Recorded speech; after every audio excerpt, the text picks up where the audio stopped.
Voilà, merci à Monsieur Fourez et à Monsieur Nordine pour cette intervention. Je suis désolée pour les petits problèmes techniques qu'on a rencontrés. J'espère que maintenant, on va réussir à continuer en toute tranquillité. En tout cas, bienvenue à tous. Nous sommes vraiment, vraiment heureux de vous avoir. C'est un vrai plaisir à tous les intervenants. Enfin, je remercie tous les intervenants d'avoir accepté notre invitation. Et puis, on va démarrer. Donc, juste très rapidement le programme et je laisse la parole à monsieur Sébastien Diaz. Voilà, alors, mesdames et messieurs, merci d'être là aujourd'hui. Donc, dyslexie, dyspraxie, dysphasie, dyscalculie, dysgraphie.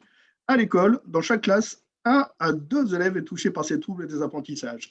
Un problème neurologique, difficile à déceler et qui peut empêcher un enfant à lire, par exemple, à écrire ou bien encore à coordonner ses gestes, alors qu'ils sont en toute capacité intellectuelle et sensorielle pour le faire.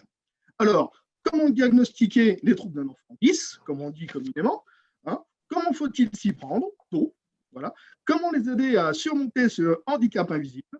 C'est ce que nous allons voir aujourd'hui, donc avec l'introduction de M. Georges Fourré, vice-président du conseil départemental en charge du handicap, M. Nordine, directeur adjoint à la MDPH 02, Mme Thierry en charge des évaluations et des éléments de l'MDPH, Madame Alexandrine Cara, inspectrice ASH de l'Académie pour le 02, Nathalie Gros, présidente de la FF10, qui va peut-être nous rejoindre très rapidement, voilà, et Marie-Christine Filbert, donc présidente de l'Union des associations du 02. Voilà, donc je vous souhaite une excellente webinaire et je laisse la parole à monsieur Nordine qui pourrait commencer avec Madame Cara. Voilà, merci à vous et bon webinaire. Voilà, je voulais me présenter aussi. Donc, moi, je m'appelle Minache, je suis la cofondatrice de Cantou et c'est un vrai plaisir de collaborer avec l'association d'Isen pour l'organisation de ce webinaire et j'espère sincèrement que ça va vous plaire.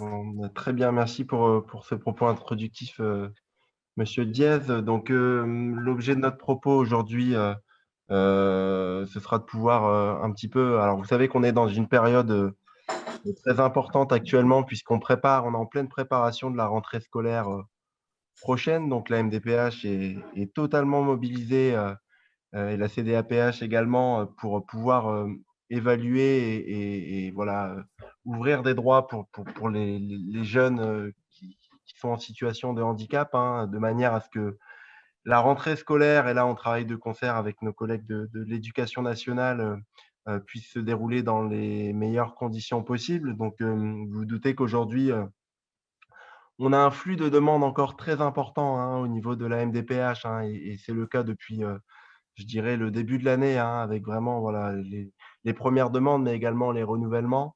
Donc, énormément de dossiers en instance, hein, d'évaluation et l'objectif va être de pouvoir tous les évaluer, on l'espère, avant les vacances d'été, hein, de manière à ce que des solutions puissent être effectivement mises en place à la rentrée. Donc, aujourd'hui, voilà, l'idée de notre, en tout cas, le fil conducteur de notre présentation, ça va être de pouvoir vous présenter un petit peu le parcours, un petit peu du dossier d'une personne en situation de handicap, hein, à la MDPH. Donc, c'est également vrai, bien sûr, pour les enfants qui sont atteints de troubles 10.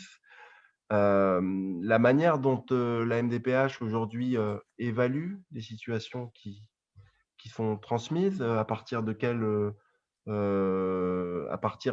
éléments. Donc, on vous donnera également, puisque je crois que dans l'auditoire, on a plusieurs peut-être parents ou familles de jeunes qui sont atteints de troubles 10. Donc, on vous donnera bien sûr des conseils de manière à ce que le dossier, quand il arrive à la MDPH, soit le plus complet possible pour qu'on puisse l'évaluer avec l'ensemble des éléments. Ça, c'est un prérequis qui est indispensable. Donc, on interviendra peut-être à deux voix avec ma collègue Bérangère Thierry, donc, qui est chef du service analyse et évaluation, hein. Donc, vous pouvez commencer à dérouler tranquillement le le PowerPoint. Donc, simplement pour vous dire qu'aujourd'hui, la MDPH, je le rappelle, mais c'est important de le rappeler même après 15 années d'existence, la MDPH aujourd'hui est un véritable guichet unique qui a vocation à accompagner les personnes dans leur parcours de vie et qui est bien sûr aujourd'hui une MDPH qui a été créée, qui émane de la loi de 2005, qui est vraiment la loi fondatrice dans le champ du handicap, qui crée notamment bien sûr un droit à compensation par rapport aux conséquences du handicap dans la vie quotidienne des personnes et des enfants et qui justement qui crée aussi une réponse individuelle à des besoins, une réponse personnalisée, puisque aujourd'hui à la MDPH de l'Aisne, on y reviendra peut-être un petit peu après, les évaluateurs évaluent des besoins, bien sûr en tenant compte des demandes et des aspirations des personnes et apportent des réponses individualisées. Avec un plan personnalisé de compensation ou un plan personnalisé de scolarisation individuel pour chaque enfant. Ce qu'on voulait vous préciser également aujourd'hui, c'est que au niveau de la MDPH, les évaluateurs aujourd'hui n'évaluent pas forcément une pathologie. Ils évaluent un retentissement de cette pathologie dans la vie quotidienne de l'enfant, en l'occurrence. À pathologie identique, on peut avoir une évaluation différente, une réponse aux besoins qui est différente et des mécanismes de compensation qui sont également différents. Donc voilà, on est bien dans une évaluation des retentissements et dans une évaluation globale. Aujourd'hui, dans l'équipe d'évaluation de la MDPH, on a plusieurs corps de métier. Là, en l'occurrence, sur l'évaluation des situations des enfants, bien sûr, on peut avoir une expertise du corps médical, puisqu'on a fait appel à des médecins, on a des professionnels paramédicaux, on a des assistants sociaux, on a des psychologues, on aura demain des éducateurs spécialisés. Donc voilà, on a une équipe pluridisciplinaire qui est justement là pour pouvoir prendre en compte toutes les dimensions, en tout cas, toutes les dimensions avec vraiment une expertise multidimensionnelle autour de la situation de la personne. Et que la personne, en tout cas la situation, puisse être évaluée aussi dans son environnement. Voilà, vous pouvez peut-être passer le PowerPoint. Voilà, donc sur les principales missions des MDPH, en tout cas de la MDPH de l'Aisne aujourd'hui, bien sûr, il y a une mission d'accompagnement, de suivi de la compensation, de proposition avec des décisions à la clé qui sont prises par la CDAPH sur des prestations financières, mais également des orientations, on y reviendra tout à l'heure. Une mission, je le disais, d'évaluation, une mission également qui est importante, qui est celle de l'aide à la formulation du projet de vie. Et là, on peut également compter sur, bien sûr, le soutien des associations. C'est le cas de l'association 10N, c'est le cas aussi de toutes les associations qui sont fédérées aujourd'hui au sein de l'Union des associations des personnes en situation de handicap. On a une mission d'accueil et d'écoute qui est importante, qui est le cœur même de notre métier à la MDPH, et puis bien sûr des missions d'information. Et je crois qu'aujourd'hui, on est bien dans ce cadre-là, autour de ce webinaire, c'est de pouvoir vous informer le maximum d'entre vous sur le parcours d'un dossier à la MDPH et sur notre manière d'évaluer. Et puis, il y a d'autres missions qui se sont greffées récemment, notamment autour du dispositif d'orientation permanent. On est aussi amené à accompagner des situations particulièrement complexes aujourd'hui, à rechercher activement des solutions d'accompagnement. C'est pas toujours pas toujours facile, mais en tout cas, voilà, on s'y efforce et on commence à avoir des résultats. Bérangère, je vais peut-être te laisser la parole sur la définition du handicap et puis après je crois que le temps est précieux, on a 10 minutes d'intervention, donc on va essayer d'être On va aller assez efficace. vite. Voilà. Merci Ismaël. Donc voilà, donc on trouvait aussi important de pouvoir vous repréciser un petit peu la définition de handicap, hein, alors de façon très globale, hein, pour vous dire que voilà, la MDPH, quand on étudie, hein, la situation, donc cette définition du handicap qui date de 2005, hein, où en fait le handicap, c'est les limitations d'activité, de restriction, de participation à la vie sociale, hein, et subi dans l'ensemble des domaines de la vie de la personne, donc dans son environnement, hein, parce qu'on va avoir des altérations substantielles, durables ou définitives d'une ou plusieurs fonctions. Hein, donc, et dans cette grande définition, on a enfin les troubles psychiques qui sont pris en compte, hein, et toute la notion des troubles cognitifs, hein, donc les troubles cognitifs, hein, qui sont très, très, très larges et variés, hein, où voilà, les troubles neurodéveloppementaux vont aussi pouvoir avoir toute leur place dans cette définition. Hein, et donc, comme le disait très bien, hein, Monsieur Nordine tout à l'heure, donc le handicap, c'est pas seulement la pathologie ou le diagnostic, hein, ça, c'est pas non plus l'intensité de l'altération de la fonction, c'est vraiment les retentissements de ce handicap dans la vie de tous les jours, que ce soit à la maison, que ce soit donc pour les enfants, hein, dans tout l'environnement scolaire, dans les apprentissages, que ce soit les retentissements au niveau de la vie familiale également, qui vont être pris en compte pour rendre des réponses, hein, et pour pouvoir faire rentrer la personne dans ce qu'on va appeler, nous, professionnels, dans le champ du handicap. Hein, c'est ces retentissements, en fait, qui font l'entrée dans le champ du handicap. On peut passer à la diapositive suivante. Hein, donc voilà, donc l'étude des dossiers, hein, comment voilà, va être étudié très globalement le dossier à la MDPH, donc le circuit de notre dossier. Donc vous, hein, parents d'enfants, vous déposez un dossier à la MDPH, donc ce dossier peut être déposé, hein, par papier, hein, par voie postale. Vous pouvez venir le déposer à la MDPH, ou maintenant, hein, on a mis en place le téléservice. Hein, donc, c'est par voie complètement dématérialisée. Hein, donc, vous avez l'adresse, hein, où vous pouvez vous connecter pour déposer ce dossier en ligne. Hein, donc, aujourd'hui, il y a des dépôts de dossier. Donc, demain, ce dépôt de dossier, hein, Ismaël, tu pourras compléter, hein, ce site sera interactif. On pourra voir un petit peu où en est le dossier, l'évolution du dossier, du parcours du dossier au sein de la MDPH. Donc voilà, donc le dossier est déposé, il est numérisé puisqu'aujourd'hui on travaille complètement de façon dématérialisée. Le dossier passe en évaluation, on vous envoie les propositions via le plan personnalisé de compensation, dans lequel s'ajoute le plan personnalisé de scolarisation. Hein, à l'issue de ces 2 envois, vous pouvez nous faire remonter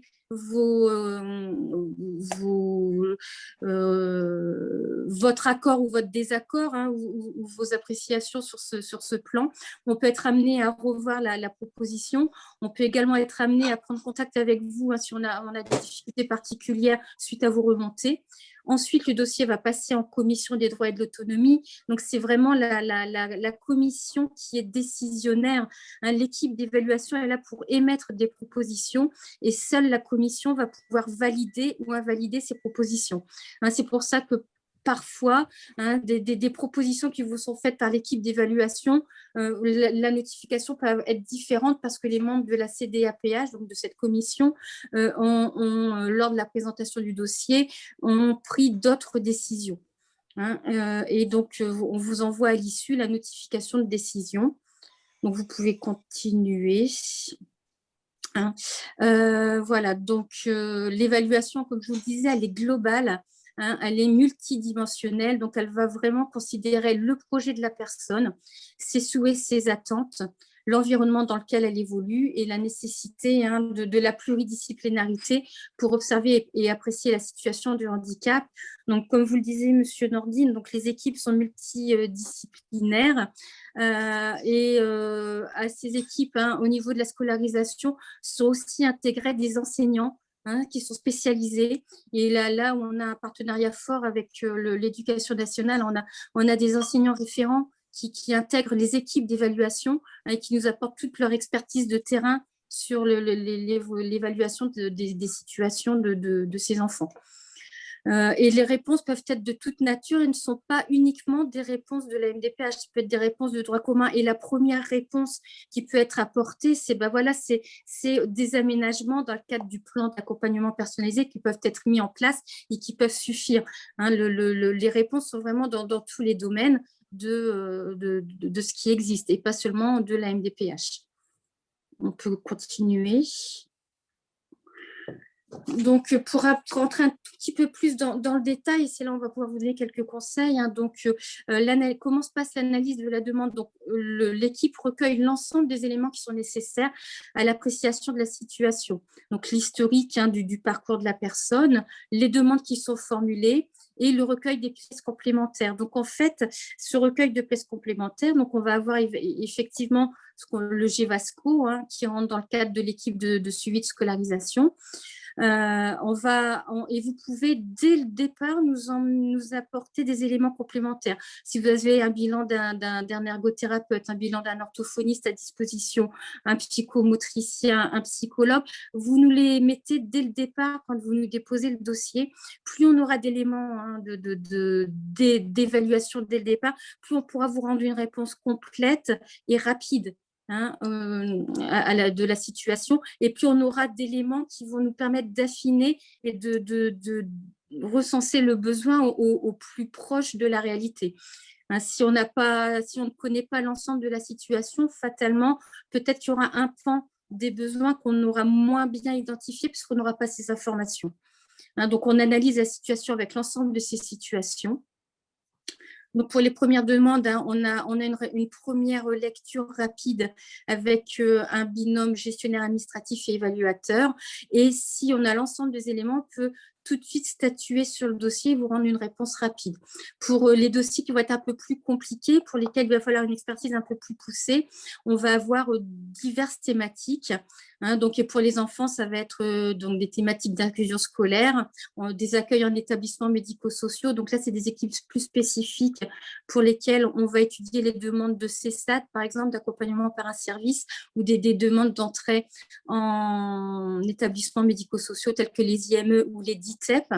On a aussi une équipe spécifique pour tout ce qui va être trait à les troubles autistiques, en fait, où on a des professionnels experts qui vont pouvoir rejoindre ces équipes. On peut passer à la diapositive suivante. Donc, voilà, vous avez bien compris que pour pouvoir évaluer au mieux l'importance du certificat médical, il faut vraiment insister auprès du médecin qui complète ce certificat médical.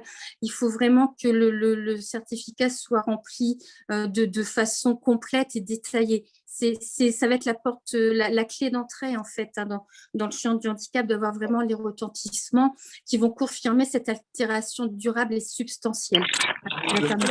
Pour compléter ce que dit Madame Thierry, le moment du remplissage du certificat médical est déterminant. C'est-à-dire que le conseil qu'on peut vous donner, en tout cas en tant que professionnel de la MDPH aujourd'hui, c'est que le moment où ce certificat médical est rempli doit être un moment à part entière.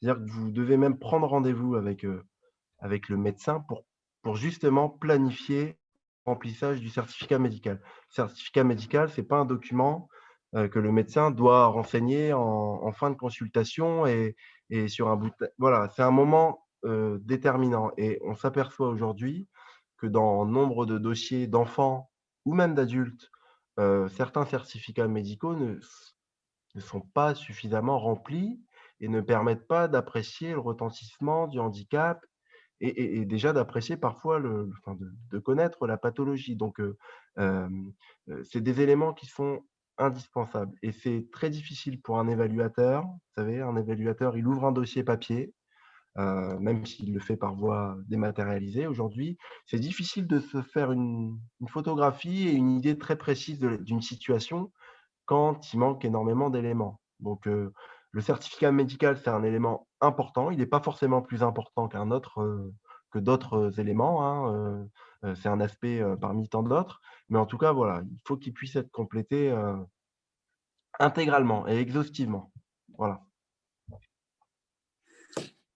Voilà, donc ce qui est important aussi de noter, c'est qu'il est important qu'on puisse se rendre compte des limitations dans ce que peut faire la personne qui s'adresse à nous, donc là, en l'occurrence, hein, les enfants pour lesquels on va étudier le dossier, et les restrictions, donc les limitations d'activité, les restrictions de participation. En fait, c'est bien ça qui va nous permettre d'affiner et de rendre une réponse individualisée, parce qu'on est bien, hein, sur une réponse individualisée pour chaque personne, parce que pour une même difficulté de départ, en fonction de l'environnement et des limitations, la réponse ne sera pas forcément tout à fait la même. C'est vraiment une réponse individualisée, et ça du fait du handicap.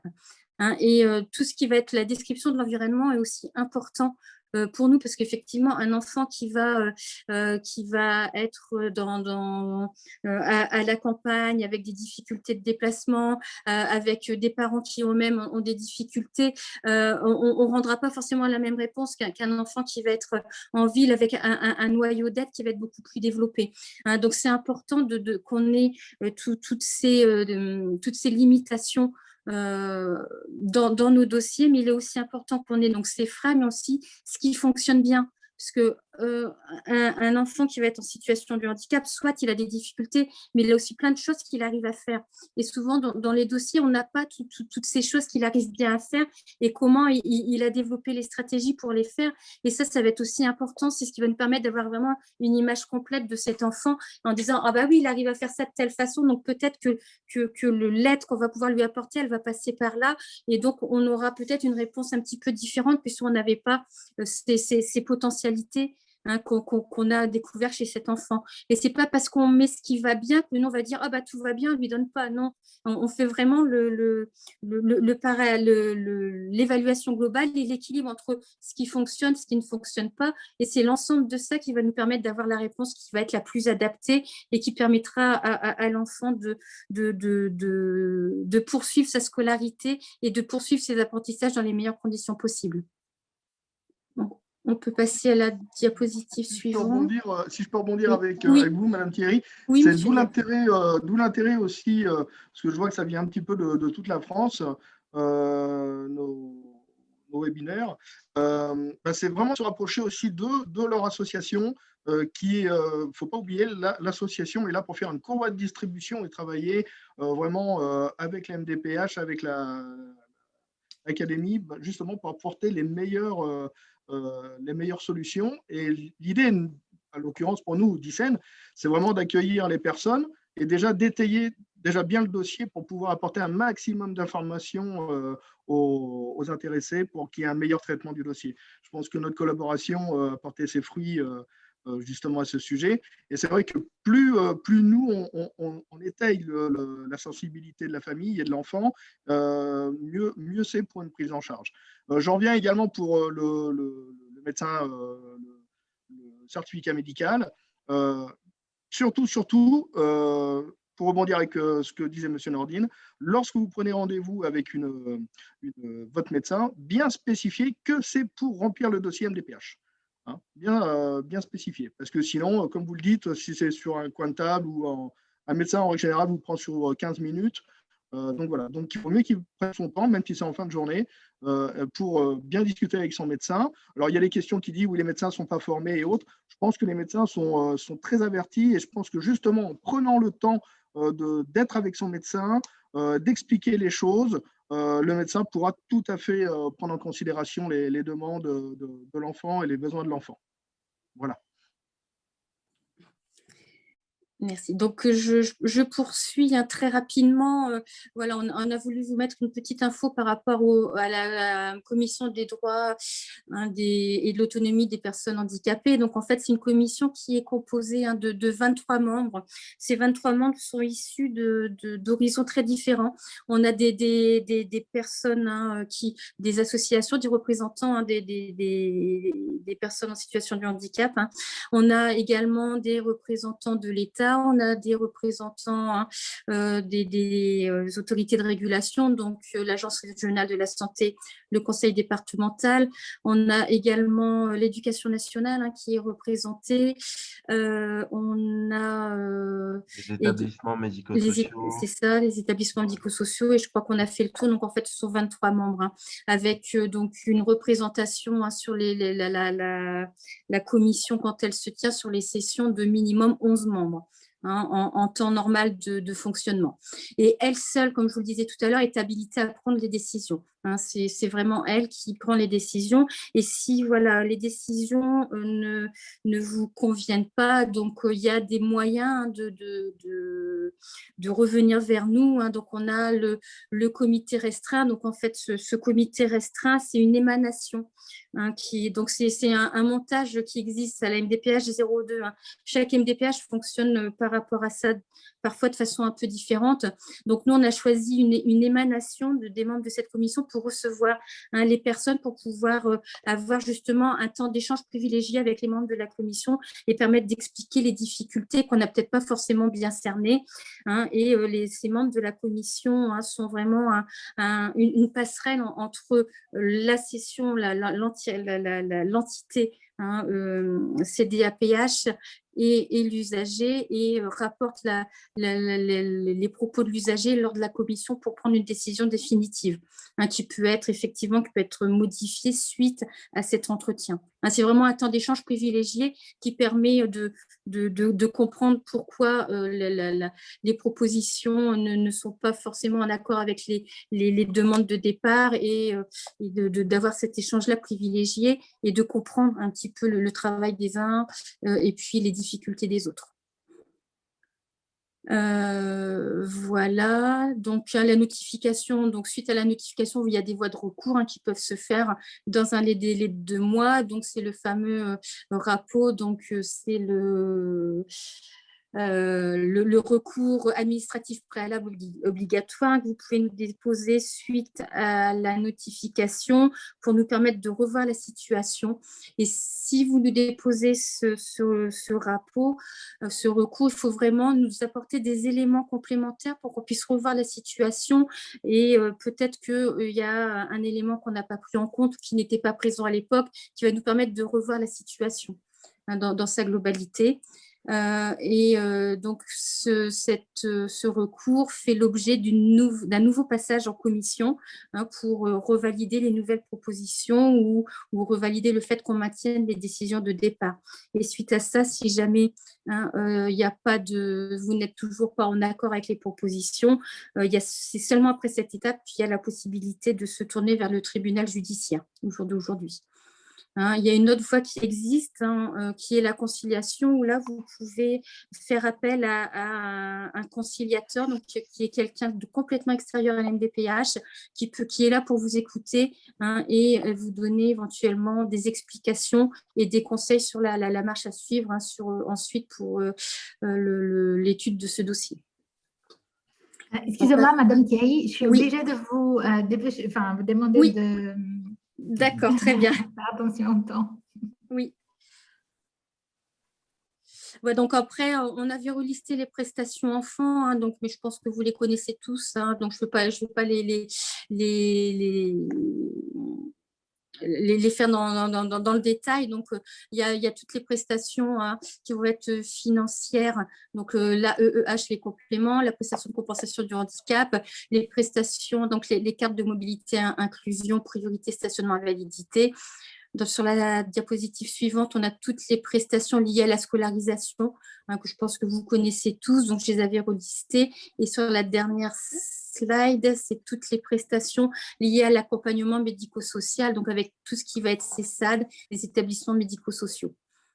Donc, on peut passer à la diapositive suivante. Donc, voilà, et on vous a remis nos coordonnées où vous pouvez nous joindre. Donc, pour tout ce qui est d'ordre général, donc le contact mdph@n.fr. Et ensuite, la boîte du fonctionnel du service où sont étudiés les dossiers des enfants qui s'adressent à nous. Donc, mdph.parcoursdesusagers@n.fr. Voilà, j'en ai fini. Merci, Madame Thierry. Merci beaucoup.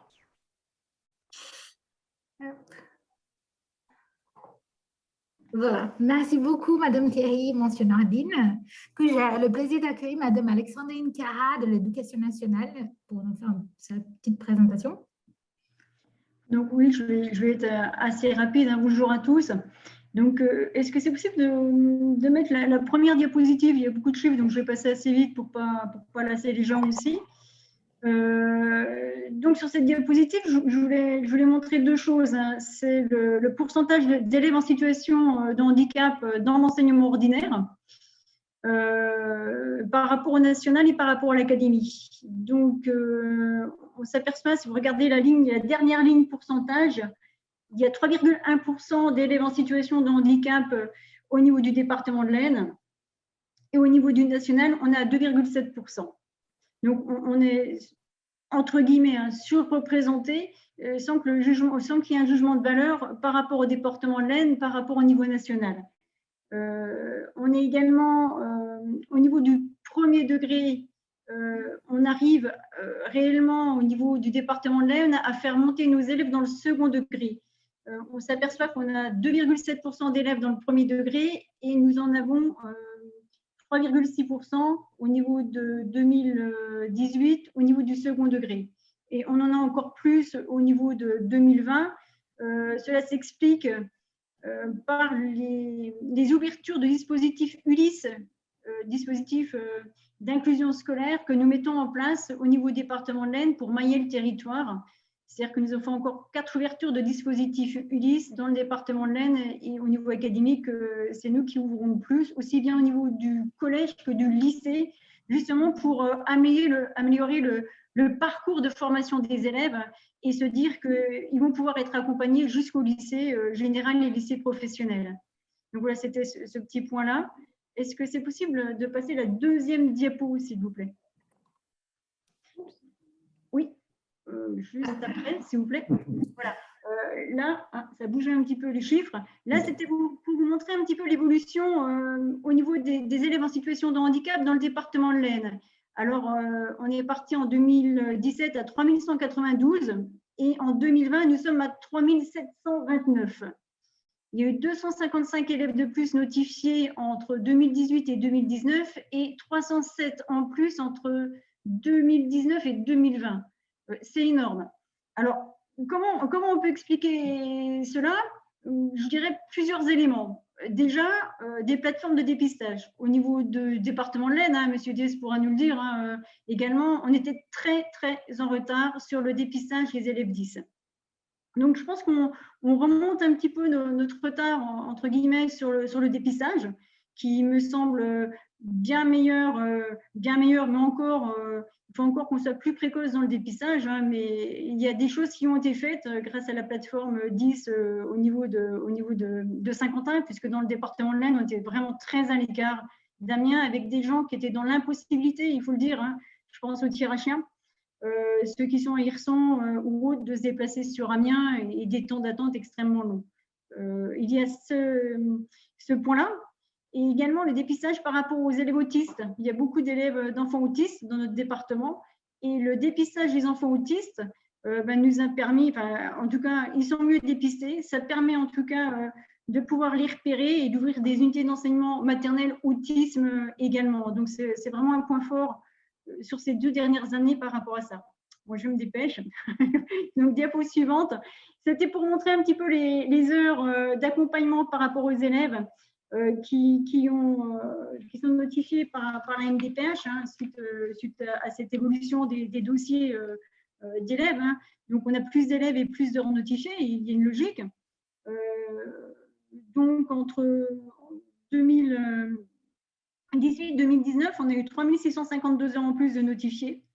Et entre 2019 et 2020, 733 heures en plus de notifiés, ce qui correspond à nos élèves et aux AVSM ou aux AVSHM mutualisés que nous mettons en place, notamment pour les élèves 10, pour l'accompagnement, pour le matériel ou pour d'autres types de choses, et les élèves autistes qui sont souvent accompagnés à temps plein sur temps de scolarisation par une AVSHI individualisée.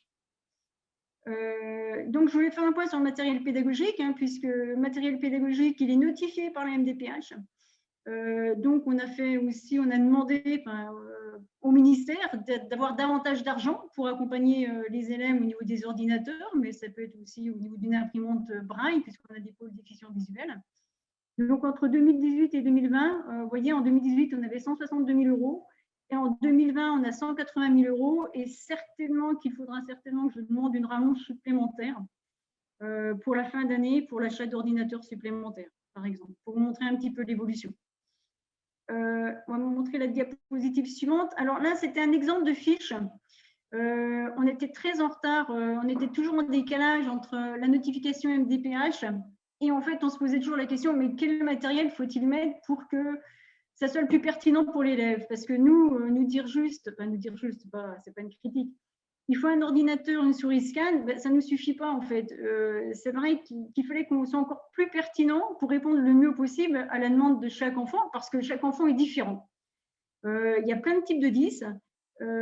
Et du coup, on a essayé, en lien avec la MDPH, d'être plus fin au niveau du départ, c'est-à-dire de la prise en charge dès le départ, pour savoir quel type de besoin a l'élève.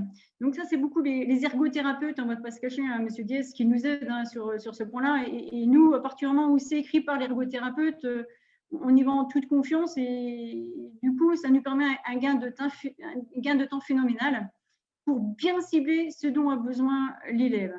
Donc voilà un petit peu le type de fiche qu'on met en place. On va en mettre d'autres pour être encore plus pertinent, plus rapidement pertinent sur le type de matériel qu'il faut choisir pour l'élève. Hein. Voilà un petit peu. Avant-dernière diapositive. Voilà. Donc c'était juste, comme vous avez gardé le diaporama, les textes réglementaires. Donc par rapport au GEVASCO première demande et par rapport au GEVASCO réexamen. Donc, on va passer à la dernière diapositive. L'objectif, c'était de vous dire que le GEVASCO première demande, nous, au niveau de l'éducation nationale, on remplit le feuillet GEVASCO première demande qui est rempli par l'équipe éducative. En principe, à la demande des parents et en principe, elle est remplie avec les parents. Voilà. L'objectif, c'est vraiment d'être avec les familles et voir un petit peu ce qu'il est possible de faire. Voilà un petit peu ce qu'on fait par rapport au GEVASCO première demande et après à le GEVASCO réexamen. Et là, c'est en équipe de suivi de scolarisation avec l'enseignant référent, avec l'ergothérapeute s'il y a un ergothérapeute, enfin, toutes les personnes qui sont autour, qui vont devoir remplir au mieux le GEVASCO pour que les équipes pluridisciplinaires puissent appréhender le mieux la situation en fonction des besoins des élèves. Voilà un petit peu, je ne vais pas parler des pôles inclusifs d'accompagnement localisé. Je vois qu'il y a des questions sur ABSM, il y a 6 heures, 7 heures. Là, il faudrait que j'approfondisse à nouveau sur ce qu'est un PIAL, parce que même si on met 6 heures, 7 heures, 8 heures, l'objectif, c'est de se dire qu'un élève, à un moment donné, il aura besoin de 6 heures, mais sur un PIAL, on met un nombre d'heures. C'est sûr qu'à un moment donné, il pourra peut-être avoir besoin de 12 heures, et il aura ces 12 heures, même s'il a une ABSM. Et là, je crois que ça serait plus long peut-être à expliquer, mais peut-être, M. Dez, une autre fois, un autre séminaire, le cas échéant, pour bien expliquer toute cette possibilité-là, se dire, il y a un besoin qui est notifié. À partir de ce besoin-là, comment on va rendre l'élève autonome, avec quel matériel, avec qui et quelle adaptation aussi de l'enseignant.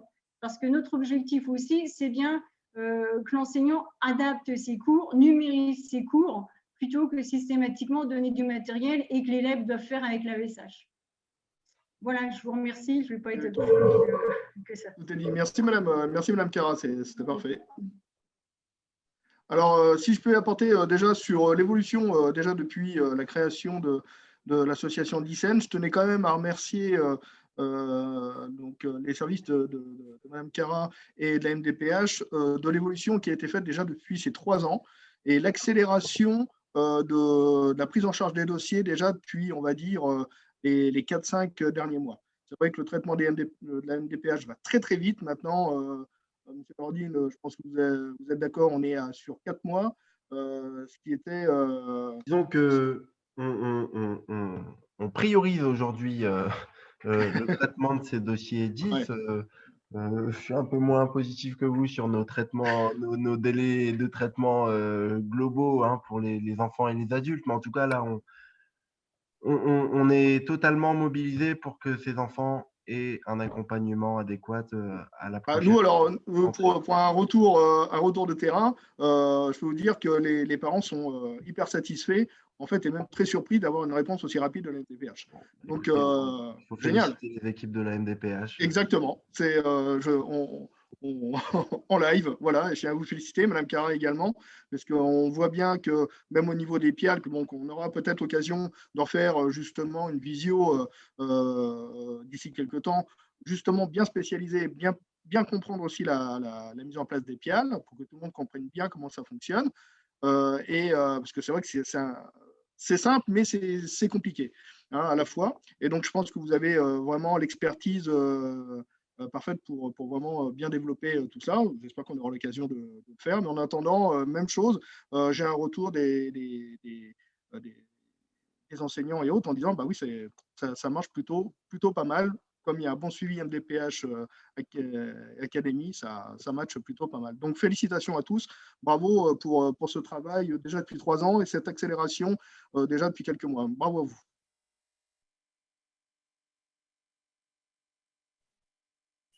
Merci à Madame Chiara, Monsieur Nordine et Madame Thierry pour cette intervention. Je vous propose d'avancer sur notre programme et démarrer notre table ronde sur le sujet de l'importance de l'outil informatique pour les 10. J'ai le plaisir d'accueillir 4 personnes ici, je suis assez heureuse de les avoir avec nous. Donc, Madame Nathalie Gros, présidente de la FF10, la Fédération française des 10. Madame Marie-Christine Philibert, de l'Union des associations de personnes handicapées de l'Aisne. Monsieur François Billou, cofondateur de Country Scream, mon collègue. Et enfin, Monsieur Brian Carbans, représentant de la société Scanning Pens, qui fait des souris scanners. Donc, je propose... Les stylos-lecteurs, pardon. Je donne la parole à Madame Gros. Est-ce que vous nous entendez? Très bien, bonjour à toutes et à tous. Alors, j'ai l'honneur d'ouvrir cette table ronde, si j'ai bien compris. Moi, je voudrais quand même commencer par une note positive. J'ai lu attentivement le chat et je vois bien qu'en France, ce n'est pas partout pareil et ça, ce n'est pas un scoop. Mais la note positive, elle vient qu'en 2005, la loi handicap, avec la création des MDPH partout en France, c'était une porte d'entrée, un guichet unique. Et il y a une institution qui a ouvert, qui a fait d'énormes progrès à l'époque, qui a pris à bras le corps la question du handicap, c'était l'Éducation nationale. Alors, évidemment, pour les parents, ça avance jamais assez vite, mais il faut noter que l'inclusion est arrivée avec Sophie Cluzel, la notion d'inclusion, et on voit qu'il y a une démarche depuis 2005 qui ne fait que progresser et qu'on ne reculera pas, et j'en suis persuadée. En ce qui concerne les pourcentages, juste pour rappeler que les 10, ça représente entre 6 et 8% de personnes ou d'élèves, donc les dysphasies et dyspraxies, les dysphasies, dyspraxie et dyslexie. Et ce que je voulais dire, puisque le sujet est l'outil informatique, on a vécu une période de confinement il y a 1 an. Et on a vu des enseignants vraiment à prendre à bras le corps, à tenir à essayer enfin on peut dire essayer parce que les tuyaux informatiques n'avaient pas prévu autant de débit. Hein.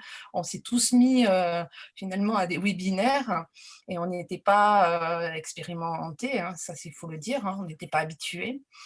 Et il y a des choses qui se sont produites qui ont été possibles pendant cette période et on espère qu'elles pourront perdurer. C'est par exemple tous les envois des fichiers numérisés, les cours numérisés. Et ça, c'était une demande très forte des élèves 10. Donc, c'est grâce finalement à l'informatique, quelque part, où les choses ont pu finalement se produire pendant cette période. Certains jeunes 10, pendant la période du confinement, étaient déjà très familiarisés aux outils, hein, grâce finalement aux dotations de l'Éducation nationale et notifications par les MDPH ou par le biais des plans d'accompagnement personnalisé, PAP, qui est aussi une voie pour pouvoir utiliser utiliser son outil informatique. Certains jeunes étaient finalement moins décalés que d'autres puisqu'ils avaient déjà l'habitude d'utiliser des outils informatiques. Au passage, je salue les professionnels qui accompagnent puisque un outil informatique sans accompagnement, c'est très difficile de s'approprier tous les logiciels. Les ergothérapeutes œuvrent notamment dans ce domaine, mais elles n'œuvrent pas que dans ce domaine, mais elles sont un peu spécialisées certaines. Voilà, donc on est à la croisée de quelque chose. Il est évident que pour que ces ordinateurs ne restent pas au fond d'un cartable, ou que dans les classes, il y ait bien la prise électrique au bon endroit pour que l'ordinateur tienne le coup toute la journée. C'est vrai qu'il y a quelque chose à faire évoluer, hein, c'est clair. Je vais vous faire un vœu, c'est-à-dire j'aimerais que, en fait, à un certain âge, à l'éducation nationale, pas attendre le post-bac, c'est-à-dire après le bac, qu'on initie tous les jeunes en handicap, en situation de handicap ou pas, à l'utilisation des outils informatiques et notamment de profiter quelque chose que les dyslexiques, notamment les dysorthographiques ont besoin, c'est le correcteur d'orthographe. Et je crois que dans le monde du travail aujourd'hui, on a le droit de l'utiliser sans avoir une notification MDPH, puisque tout le monde a Word, des outils où il y a le minimum du correcteur d'orthographe est déjà en vrai. Donc ça me fait un deuxième vœu que je voudrais faire, c'est que juste que ces outils de compensation tout le long de l'année soient possibles et arrivent au moment des examens. Ce qui paraît logique pour tous ceux qui sont myopes de garder leurs lunettes, elle a dit s'ils aimeraient garder leurs aides au moment des examens. Là, il y a un petit peu de progrès, mais ça avance. Moi, je suis persuadée qu'on n'est que sur le chemin des voies positives. Peut-être que je pourrais passer la parole à Marie-Christine, je ne sais pas, je suis un peu longue.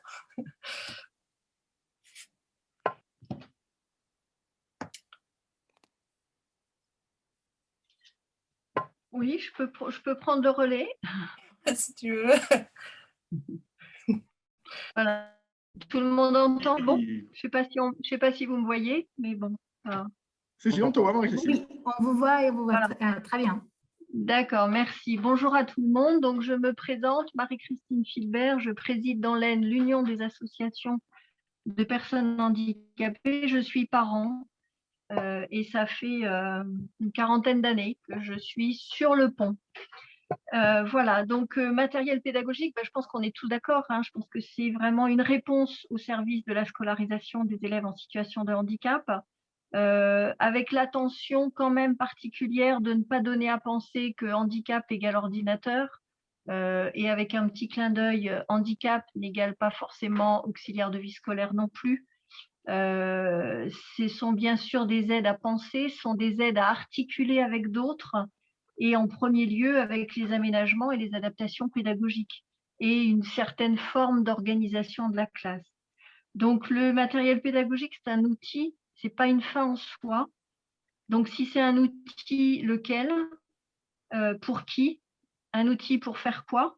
Donc vous voyez bien qu'une fois, si on se pose que ces questions-là, on voit bien qu'il convient de repérer, de définir le besoin et puis d'organiser la réponse. Ça paraît très évident.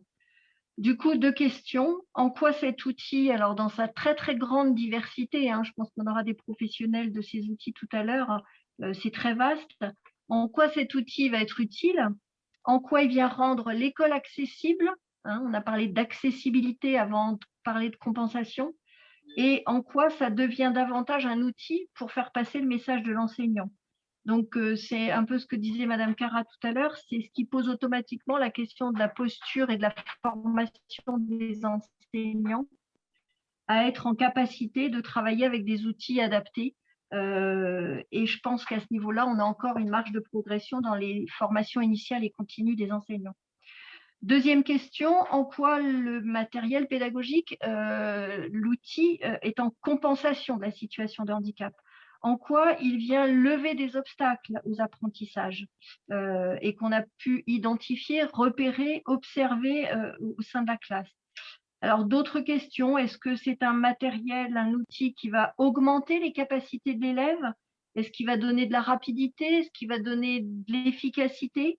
Est-ce qu'il va donner de la commodité dans le sens où il va aider l'élève à s'organiser, aider l'élève à développer ses propres stratégies? Est-ce qu'au contraire, où il va plutôt soulager l'élève d'une tâche non essentielle ou alors coûteuse en énergie pour que l'élève soit libéré pour une tâche plus importante?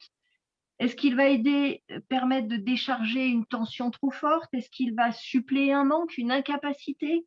Est-ce qu'il va renforcer justement des capacités par un entraînement?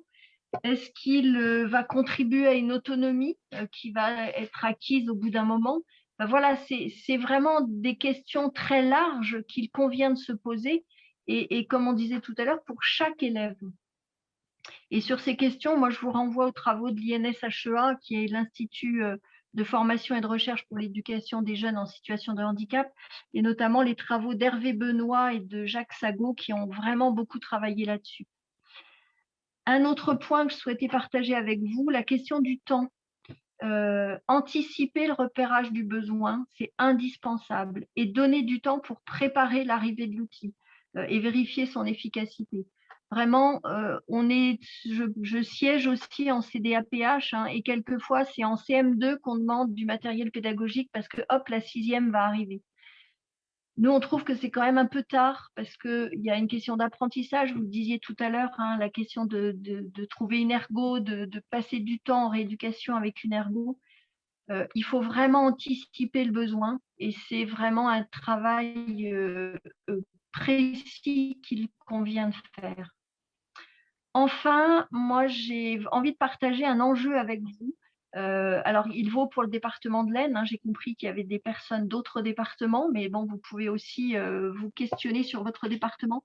Moi, je pense qu'il faut qu'on développe une culture commune autour de cette question entre famille, enseignants, ergothérapeutes, équipe pluridisciplinaire et CDAPH. Il faut organiser cette culture commune par un lien, par une mise en commun et puis articuler le rôle des uns et des autres. Qui fait quoi pour être efficace, pour apporter les réponses au meilleur moment, pour les déclencher, pour les vérifier, les évaluer et puis faire en sorte que la réponse matérielle pédagogique adaptée ou équipement est bien en adéquation avec le trouble qu'on a observé. À mon avis, dans l'Aisne, me semble-t-il, pour avoir eu des échanges très récemment en CDA avec les membres de la CDA et Madame Carras, ça vous rappellera, je pense qu'à mon avis, on a encore une marge de progression dans notre département. Je pense qu'on n'a pas encore trouvé le bon angle du repérage, de l'identification et de quel est le besoin qu'il convient de suppléer avec le matériel. Attribuer un matériel a priori ou le refuser a priori, ce n'est pas la bonne entrée. Il faut vraiment qu'on cherche une procédure pour être au plus près du besoin du jeune. Alors, c'est vrai qu'aujourd'hui, on parle des 10, mais j'ai envie d'attirer l'attention sur l'évaluation et c'est valable pour n'importe quel type de handicap. Bérangère vous a introduit le travail de l'équipe pluridisciplinaire qui travaille sur des retentissements. Et quel que soit le handicap, que ce soit un enfant 10, un enfant porteur de TSA, un enfant porteur de trisomie 21, un enfant avec une cérébrolésion, ce n'est pas son handicap qui va dire qu'il a besoin d'un matériel. C'est bien les retentissements. Est-ce qu'il a des difficultés à se remémorer? Est-ce qu'il a des difficultés à écrire? Est-ce qu'il a des difficultés à s'organiser? C'est vraiment tout ça qui est important à se poser comme question. Et puis du coup, en quoi le matériel va être une réponse et de façon à raisonner peut-être plus en spécificité, mais en termes de mise en accessibilité.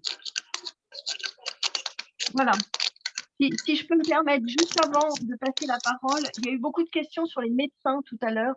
Et c'est vrai qu'à la MDPH de l'Aisne, on est très soucieux de ça. Moi, j'ai envie de dire aux familles, rapprochez-vous du médecin qui connaît le mieux votre enfant, avec qui vous allez pouvoir le mieux échanger que ce soit un spécialiste ou médecin traitant, on s'en fiche un peu.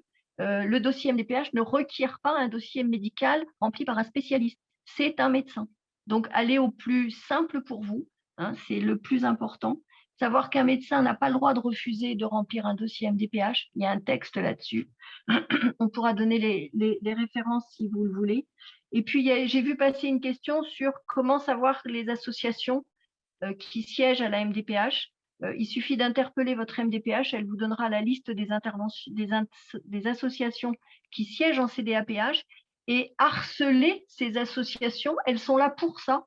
N'hésitez pas, vous devez avoir leurs coordonnées parce qu'elles sont vos représentants et harcelez-les si vous avez des besoins. Voilà, merci. Merci Marie-Christine. Très explicite, merci beaucoup. Merci beaucoup. Je donne la parole à François Billot. Oui, bonjour. Voilà, alors, bon, donc, je me présente. En fait, moi, j'ai développé d'abord Mathéos, un logiciel qui permet de prendre des cours de maths à l'ordinateur, et ensuite, aujourd'hui, donc CantoScribe. Et en fait, pourquoi on a créé CantoScribe? C'est parce que justement, je pense que les discours des uns et des autres ont montré plusieurs problématiques. C'est que on va essayer d'aider des élèves en situation de handicap. Donc, on va essayer de compenser leur handicap. Le numérique peut être une solution pour ça et va souvent aider l'élève. Le problème, c'est que on va compenser un handicap par du numérique dans une école, ça a beaucoup d'impact et de conséquences, en fait. Ça veut dire que déjà, il faut repenser la façon dont on transmet l'information à l'élève, qui avant, on avait un enseignant qui dictait et un élève qui écrivait sur un cahier. On a donc toutes les problématiques, voilà, de transfert d'informations. On a les problématiques de oui, mais c'est un ordinateur, ça utilise un système d'exploitation, pardon, qu'il faut maîtriser. Ça utilise des logiciels qu'il faut maîtriser, qui ne font pas forcément partie de l'enseignement qui est fourni à l'école. Ça demande de combiner tous ces logiciels, donc il faut qu'ils soient interopérables. Ça sous-entend aussi que potentiellement l'enseignant va devoir peut-être adapter sa pédagogie, etc. Il y a beaucoup d'innovations dans l'EdTech. Mais pour autant, est-ce que le fait qu'on veut une école plus inclusive veut forcément dire qu'il faut remettre en cause toute la pédagogie de l'éducation nationale, tout ce qui a été fait jusqu'à aujourd'hui, pour partir sur une éducation en ligne avec les nouveaux outils qui sont abordés, qui sont proposés. Et puis aussi la problématique qu'il y a des exercices aujourd'hui qu'on demande à l'élève en classe, qu'on attend des acquis qu'on va essayer de valider avec lui, qui ne sont pas possibles de valider avec l'ordinateur. Donc, c'est à toutes ces problématiques qu'on a essayé de répondre.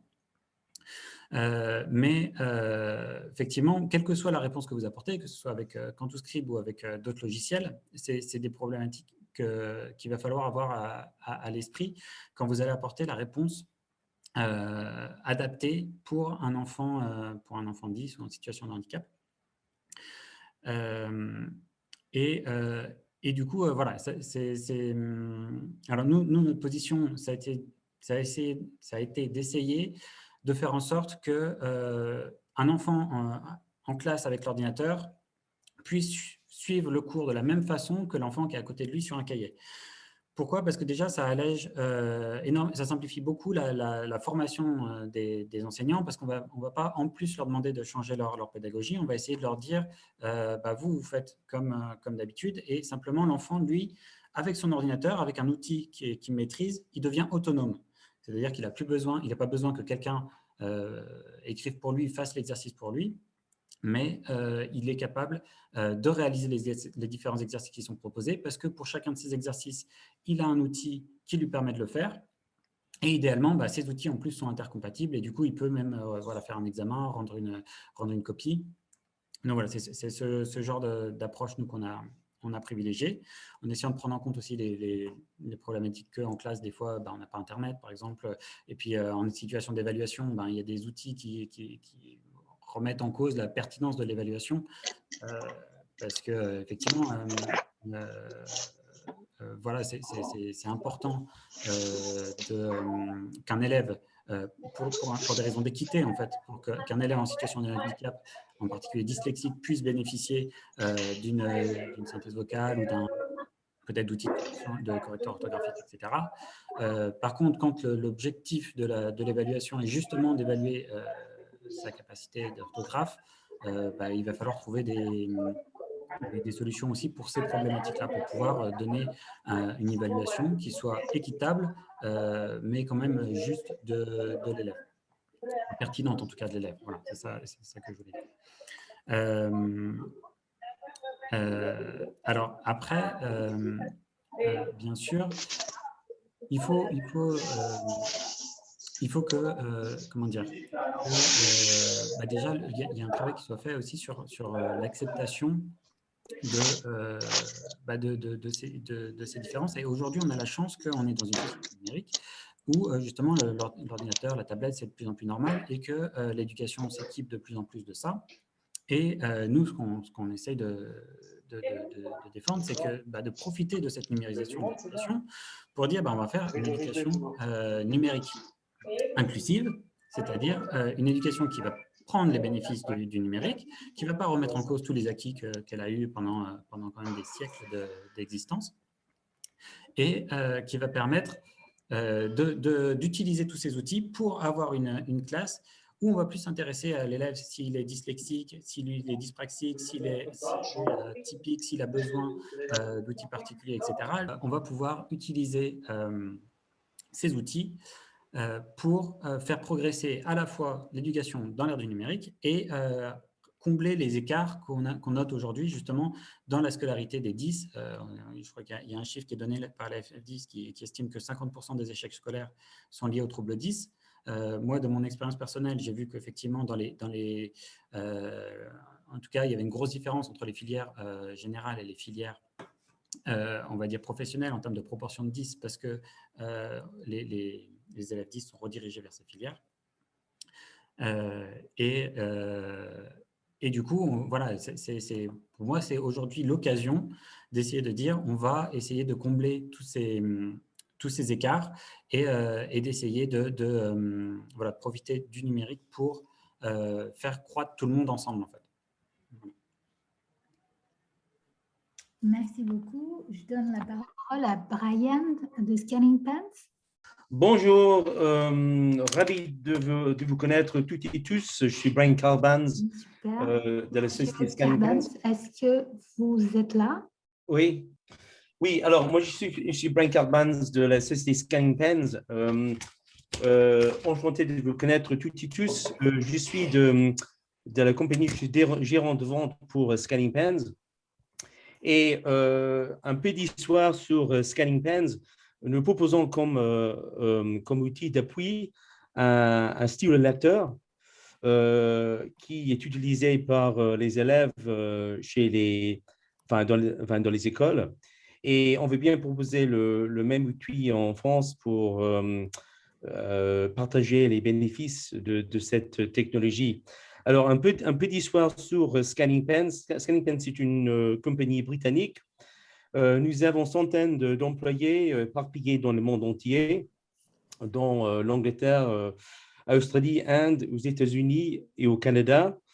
Et il y a 5 ans, la compagnie a été fondée il y a 5 ans et nous avons reçu la lumière verte de toutes les académies en Angleterre pour proposer notre outil d'appui chez les écoles. Donc maintenant, actuellement, nous avons 60% du marché écolier en Angleterre, c'est-à-dire les écoles qui utilisent le stylo lecteur. Alors, n'exagère pas si je vous dis que nous vivons, nous respirons, nous songeons et nous revenons la dyslexie tous les jours. Parce que l'un des cofondateurs, Jack Churchill, l'arrière-petit-fils de Winston Churchill, le célèbre Premier ministre britannique pendant la Deuxième Guerre mondiale, il souffre de la dyslexie. Donc, c'est ça qu'on apporte beaucoup d'expérience à la table vis-à-vis la dyslexie. Donc, et en ce qui concerne la proposition, il y a environ 10% de personnes qui souffrent la dyslexie. C'est une condition, il n'y a pas de remède pour curer la condition. C'est quelque chose qui est dur dans le temps. Vous voyez les slides, Mela, oui? Oui, c'est bon? Oui. C'est bon, OK. Alors, je continue. Hein. J'essaie de parler très vite. Hein. Alors, je ne suis pas de culture, je ne suis pas français, donc si je dis une bêtise, n'hésitez pas à me dire et au plaisir, je répète. Excusez-moi. Alors, nous sommes dans ce slide ici. Alors, il y a 10% à peu près des gens qui souffrent de la dyslexie. C'est une condition il faut supporter. Mais chez Scanning Pen, c'est une condition qu'on peut améliorer avec l'aide de nos stylos. Donc, ça pourrait apporter la confiance en soi et accéder les mêmes opportunités que les autres de son âge. Alors, je vais expliquer ce qu'ils font. Alors, nous avons plusieurs modèles de stylos. Alors, ReaderPen, ExamReader et LingoPen. Alors, ReaderPen, c'est le plus générique. C'est un modèle de stylo qui peut numériser anglais, français, espagnol. Et après avoir numérisé des phrases ou des mots que l'élève a du mal à comprendre, ça répète en voix haute la partie scannée, la partie numérisée. Donc, peu à peu, l'élève apprend mieux le langage, la langue et comment lire. Alors, l'exam reader, c'est l'orange, le modèle orange, c'est un modèle que tu utilises en Angleterre lors des examens parce que la partie dictionnaire est éteinte. Donc, on ne peut pas accéder au partie dictionnaire lors des examens. Disponible en 9 langues, dont norvégien, danois, français, espagnol, russe, italien, etc. Donc, la LingoPen, le troisième, c'est un stylo traducteur qui est disponible en 6 langues, dont le français. Alors, anglais, français, français, anglais, espagnol, anglais, etc. Il y a des dictionnaires aussi pour consulter. Et ça aide un peu l'éducation en général, s'il y a des étudiants qui veulent bien étudier l'anglais ou d'autres langues modernes. Alors, juste après, pour terminer, que le stylo qu'on propose avec beaucoup de succès en Angleterre, aux États-Unis, aussi en France, parce qu'on fait des essais avec des académies françaises. Il y a des personnes qui nous donnent des retours d'expérience, dont Marie-Pierre Bringard de Nancy. Elle partageait ses retours avec nous.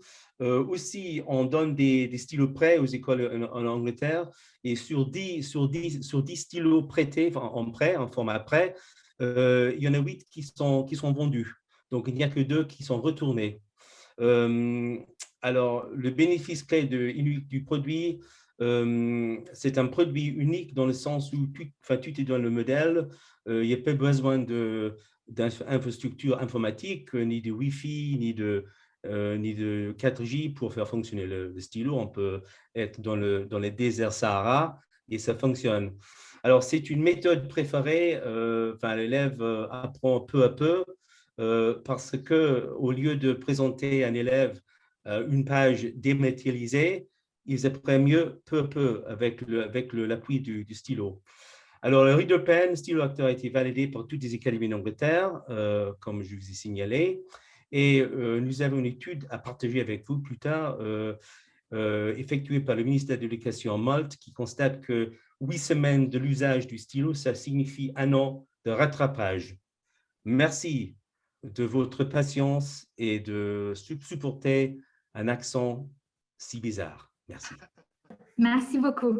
En fait, pour clôturer cette table ronde, j'ai une question pour Madame Marie-Christine Philibert, notamment sur l'apport en fait des outils numériques, parce qu'on a tous parlé un petit peu des outils numériques, mais en fait, je voulais savoir par rapport à son expérience, ce qu'elle a pu voir, l'impact que ça peut avoir dans les quotidiens d'un élève, et notamment la relation avec la ESH qu'on peut avoir en classe, comment ça peut se coupler les deux, les outils numériques en parallèle du ESH. Oui, par rapport à cette question, l'expérience que nous avons d'un point de vue associatif et Et pour les enfants qui ont eu une notification de matériel pédagogique, c'est évident que c'est une aide précieuse, mais aux conditions dont on a évoqué tout à l'heure, c'est-à-dire comment est-il adapté. C'est pas et ça rejoint les préoccupations qu'on a avec Madame Cara et la MDPH en ce moment. Comment être sûr que le trouble de cet enfant va être compensé par du matériel? C'est cette analyse fine qu'il faut avoir. Alors pour certains enfants, c'est assez évident. Et puis s'il y a la chance d'avoir une ergo qui a éclairé parce que les parents se sont saisis très vite du trouble et sont allés voir une ergo, c'est vrai que c'est bien plus simple. Mais parfois, on a des demandes de matériel pédagogique et l'ergo viendra après. Donc, on voit bien que là, pour le coup, ça peut être compliqué. Ça ne veut pas dire que l'enfant n'a pas besoin, mais on n'a pas d'éclairage suffisant pour déclencher toute la machine et notamment le financement. Mais c'est bien évident que c'est une aide précieuse.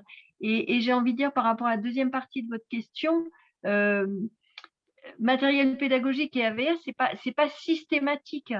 Je crois que quelquefois, on met une AVS, ça va éclairer tout le monde. Un gamin qui n'a pas la double tâche et qui peut pas écouter le prof et en même temps prendre des notes, on met une AVS. Moi, j'ai l'habitude de dire que ça coûte quand même assez cher de la ligne écrite, alors qu'il suffirait, entre guillemets, d'équiper l'enfant et de le rendre autonome par rapport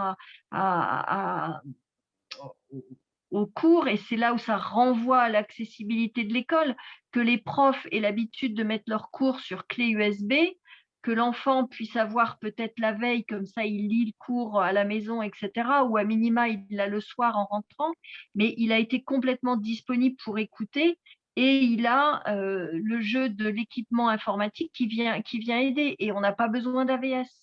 Vous voyez, je crois qu'il faut vraiment désolidariser tous nos raisonnements pour aller sur du cousu humain pour chaque enfant. Alors c'est compliqué parce qu'on a plutôt le sens de travailler à l'emporte-pièce.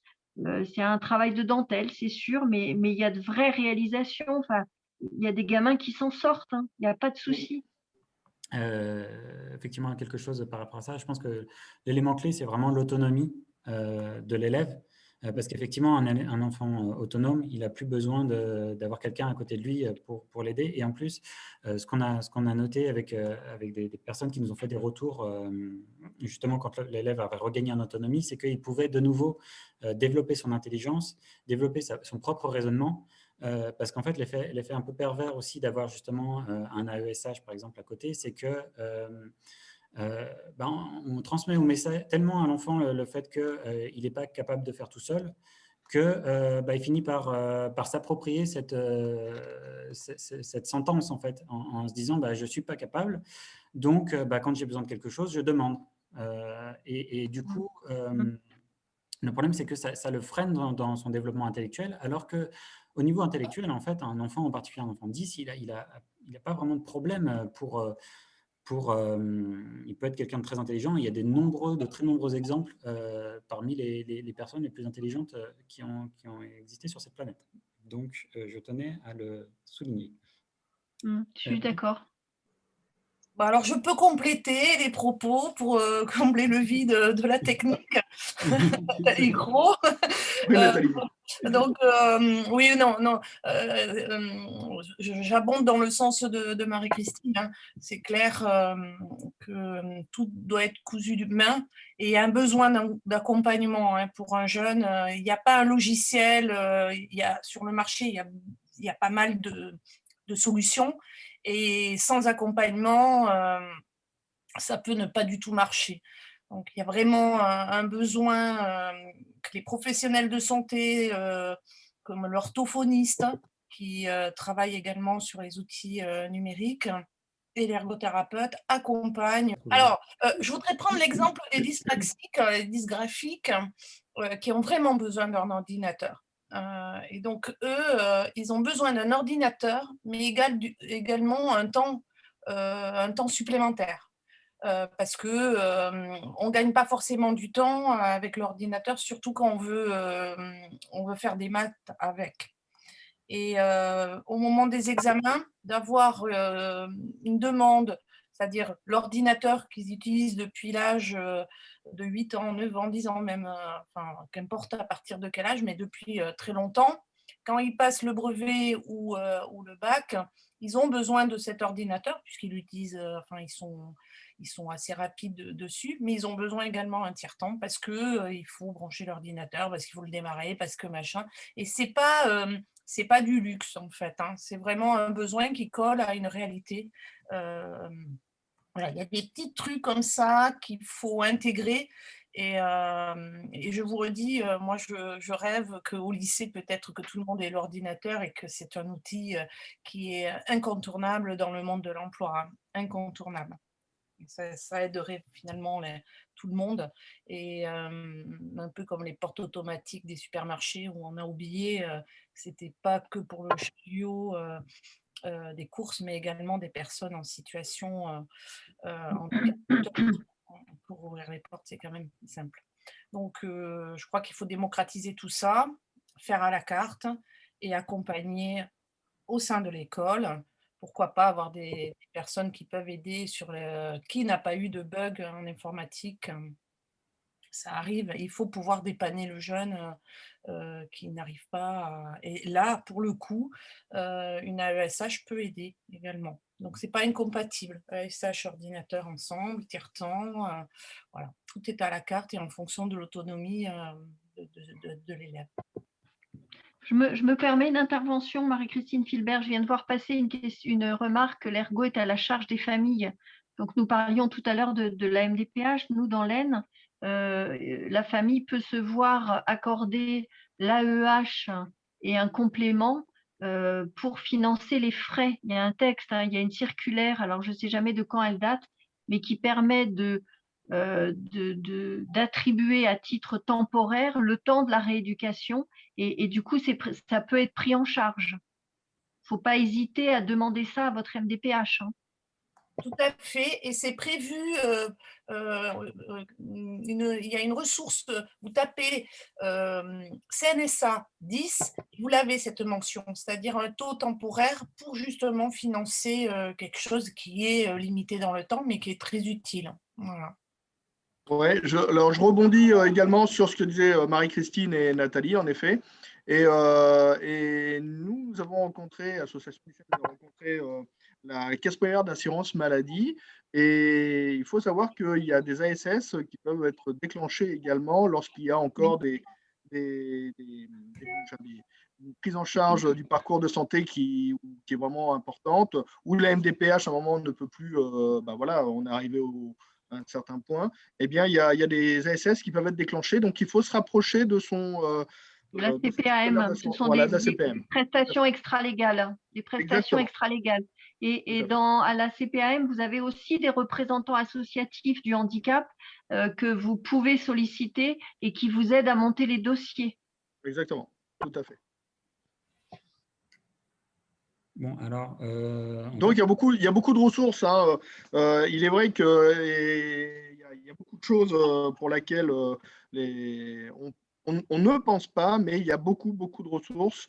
Bien souvent, c'est vrai que lorsqu'on a un enfant 10, on est un peu désemparé. On est un petit peu, on ne sait pas où, quoi, comment, par où commencer. Donc, c'est pour ça, bien évidemment, le rôle de la co-distribution d'une association. C'est pour ça qu'il faut se rapprocher de l'association locale, c'est encore mieux, qui est adhérente de la FF10. Donc, vous pouvez aller sur le site de la FF10 et voir l'association locale de votre département ou de votre région et se rapprocher d'eux. Ils vous guideront au mieux et, pour avoir un maximum d'informations et de vous épauler lors de ce parcours du combattant, on peut le dire, en effet. Après, moi, je suis désolée, mais je trouve que c'est lamentable qu'on en soit encore là au jour d'aujourd'hui et de voir que pour le handicap, il faut se battre et faire des dossiers. Il y a encore des dossiers. Et je ne comprends pas qu'on en soit encore là aujourd'hui et que ça ne puisse pas bouger. Et il ne faut pas se voiler la face. Aujourd'hui, il y a des prises en charge qui ne se font pas à cause de cette problématique financière, avec des enfants, des familles qui sont en échec. Et je pense que tant qu'on n'aura pas non plus une vraie filière de soins avec des prises en charge remboursées, et ben, on restera dans cette situation qui est coûteuse aussi pour tout le monde. Oui, Tout à fait, mais en attendant, tout ne peut pas être révolutionné d'un coup de baguette magique, ça, c'est malheureux, mais c'est comme ça. Et en attendant, il y a des solutions. Il y a des solutions. C'est pour ça que je vous dis, rapprochez-vous de vos associations locales. Elles vont vous aider, elles vont vous épauler, hein. Vous avez dans le 33, vous avez, enfin, vous voyez la FF10 et vous, voilà, c'est un label. Vous vous rapprochez de votre association, ils vont vous aider, hein. Vraiment. Et il y a des solutions. Donc, Mais on ne laisse pas les après, familles au il bord n'y de a la pas route. de représentants partout et en fonction des régions, les structures ne sont pas organisées du tout de la même façon. Enfin, moi, personnellement, je suis de Bourgogne et Oui, franchement, c'est la misère. On galère pour avoir des diagnostics, on galère pour tout. Même pour avoir les dossiers MDPH, on finit par avoir, mais il faut avoir des recours, il faut vraiment faire des dossiers béton. C'est très coûteux et voilà, moi j'ai ma soeur qui est en région parisienne, son fils dysgraphique diagnostiqué en 4e, elle n'a jamais eu de prise en charge, tout a été voilà, très compliqué, quoi.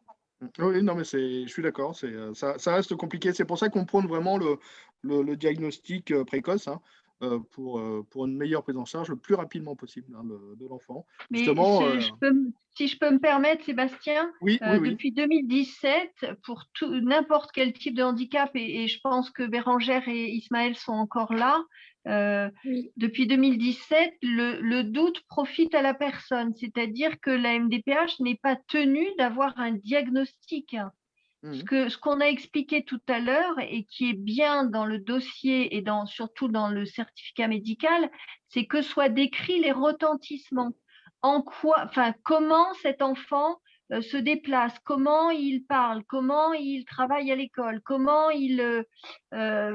c'est vraiment ça. Si vous regardez un dossier médical MDPH, il fait 8 pages. Sur 8 pages, il y a 3 cm en haut de la page 2 qui est consacré au diagnostic. Le diagnostic, il est, pardonnez-moi du terme, mais il est accessoire. C'est bien tout au travers des 8 pages, c'est bien le descriptif des retentissements. Est-ce qu'il a confiance en lui? Est-ce qu'il n'a pas confiance en lui? On peut même aller dire jusqu'à il ne dort plus parce qu'il est trop mal à l'école. C'est tout ça qu'il faut expliquer. Et vous qui connaissez votre enfant, on parle d'expertise d'usage aujourd'hui. C'est à vous d'expliquer tout ça dans le courrier. Il y a une rubrique qui s'appelle Expression des besoins et des attentes. Vous pouvez en écrire 3 pages en disant voilà ce qui se passe. Et ça, c'est important. Et je parle sous le contrôle de la MDPH de l'Aisne, hein, mais voilà, c'est vraiment quelque chose qui est partagé. Et ça, c'est la loi. Ce n'est pas une MDPH qui a décidé de faire ça un jour. C'est la loi. On confirme votre propos, Marie-Christine, hein.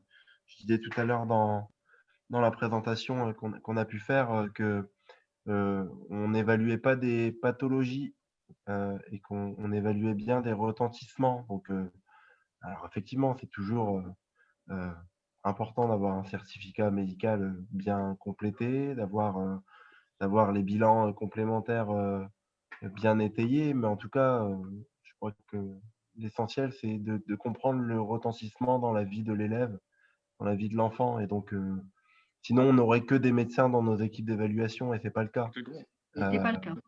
Donc, on a essentiellement des professionnels qui sont non médicaux. Donc, voilà, c'est bien pour apprécier un ensemble d'éléments. Alors, si vous le permettez, donc nous, l'association d'ICEN, avec Cantou, on a mis en place en relais pour bien expliquer à tout le monde le livre blanc Enfant 10 et la MDPH. Donc, c'est vraiment une expérience que nous avons vécue déjà depuis 3 ans, que nous avons voulu coucher sur papier et qui est à disposition maintenant pour tout le monde et qui explique bien avec des checklists, avec comment dirais-je, vraiment la façon dont doit être fait au mieux le dossier. Justement, ça relate un petit peu tout ce qu'on a pu parler aujourd'hui. Et encore une fois, je le dis, voilà, prenez le temps de le lire, prenez le temps d'en prendre connaissance, de vous l'approprier. Et c'est un outil qui va vous aider, qui va aider l'ensemble des familles vraiment à être plus porteur au niveau de la MDPH et de la prise en charge de l'enfant. Voilà, ça donc il est à disposition, il est gratuit et j'espère que vous l'avez tous eu entre les mains. J'ai pris le soin de vous le faire parvenir il y a d'ici quelques mois. Et donc voilà, donc c'est vraiment une expérience professionnelle, voilà, personnelle, hein, entre guillemets, de l'association. Et j'espère que ce sera un outil qui favorisera vraiment beaucoup de choses pour les familles et pour la prise en charge des enfants.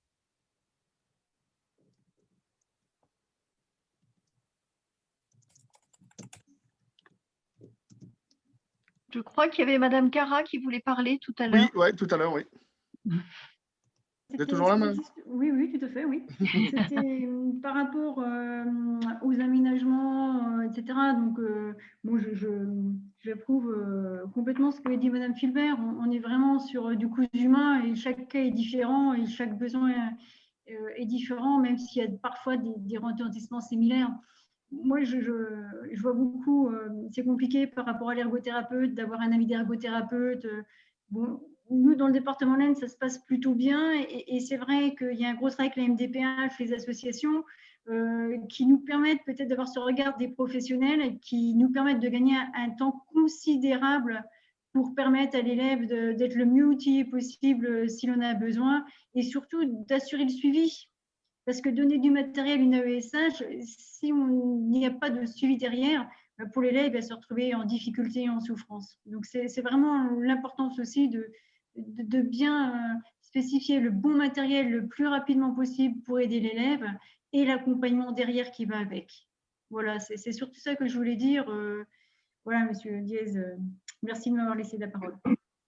Je vous en prie, merci à vous. Merci beaucoup, Madame Cara, de votre attention.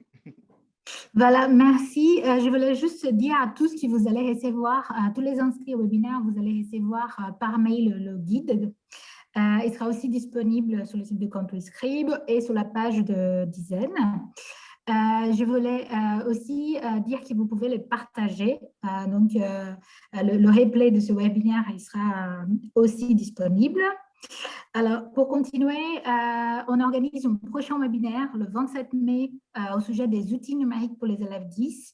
Le but de ce webinaire, ça va être de rentrer dans les détails pour chaque outil numérique, comment les choisir, comment savoir si l'impact qu'elle peut avoir pour chaque type de trouble 10. Donc, dans le cas de dyslexie, quels sont les outils numériques les plus adaptés, donc dyspraxie, et ainsi de suite. Et finir par entrer dans chaque typologie d'outils. Par exemple, la synthèse vocale, c'est pour qui? Par exemple, l'adaptation du texte, ça peut bénéficier les dyslexiques, mais pourquoi? Donc voilà, c'est un webinaire que nous avons déjà réalisé avec l'association Dizaine. Je suis ravie de vous proposer à nouveau, je vais avec Sébastien pour que Dizaine soit avec nous. Donc le 27 mai. Bien sûr, un grand plaisir. Voilà. Profite aussi pour passer le message de Madame Gros sous la Fédération française des 10, sous la nuit des 10, qui sera organisée prochainement. Madame Gros, est-ce que vous voulez donner un petit mot à ce sujet? Oui, merci. Donc, ça sera le vendredi à partir de 16h. Donc, c'est une nuit. Donc, ça commence à 16h jusqu'à minuit. Ça sera le vendredi 28 mai et ça porte sur le livre, l'accès à la lecture. Donc, ça sera diffusé en live sur YouTube. Et bien évidemment, l'accès est gratuit. Il suffit de se connecter. Et il y aura une rediffusion, bien sûr, pour ceux qui se couchent tôt. Donc, le 28 mai, à partir de 4h. Voilà, ne vous inquiétez pas, on pourra vous envoyer toutes les informations aussi par mail. Donc, vous allez avoir tout l'info. Je laisse la parole à monsieur Julien Dive. Alors, monsieur Dive, je vais essayer de vous mettre comme animateur de la réunion. Bon, sinon, ce n'est pas grave, ne vous inquiétez pas, c'est pour la vidéo, du moment où j'ai le son, c'est déjà ça. Sinon, ne vous embêtez pas, ça va aller. Comme vous voulez. On est en train de le faire là, parce que les boutons pour afficher la vidéo ont disparu en fait, et du coup… Non, bon, vous avez vu une notification? Vous embêtez pas. Bien. Ouais. Bon, merci déjà à Contour et à l'association Dizaine pour l'organisation de ce débat, ce webinaire échange sur la prise en charge et l'accompagnement des troubles 10, et notamment sur l'accompagnement des parents dans leur démarche. Moi, j'y suis très attentif et je trouve que cet échange, depuis 1h30 maintenant qu'il a lieu, était très riche. On a pu, j'ai noté pas mal de points importants et c'est important aussi pour les décideurs Alors, on ne peut pas tout. Hein. Tout à l'heure, j'entendais Sébastien dire qu'on ne fait pas tout d'un coup de baguette magique, et je le dis souvent, cette expression-là aussi.